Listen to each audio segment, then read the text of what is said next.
Grabe na talaga.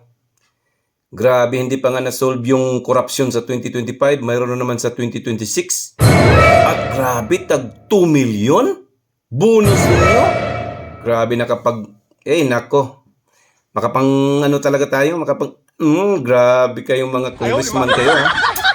Kung pwede lang sana i-abolish yung mga grabe talaga, nakakainit ulo kayo. Grabe talaga kayo. Naghihirap yung taong bayan, tapos kayo, pasarap kayo ng tapos, grabe talaga itong mga congressman ng mga buhayang to. Panoorin nyo. 2 million bawat isa. So ilang billion yan. Ang daming congressman. Oo, panoorin nyo.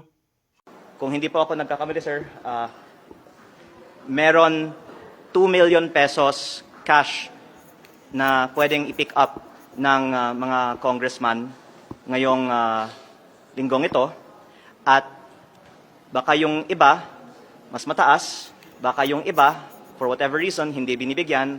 Hindi ko po alam kasi hindi ko po kinukuha yung akin. Pero mabuti po na malaman ng publiko, may ganitong klaseng mga bonus na nagkataon ay halos kasabay ng approval ng budget.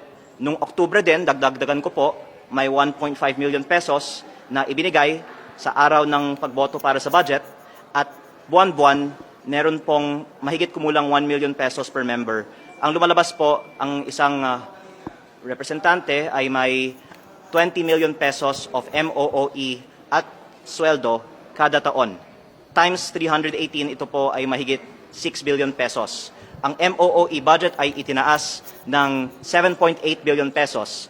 Kaya in some ways po, maaari nating sabihin na Kaigit na.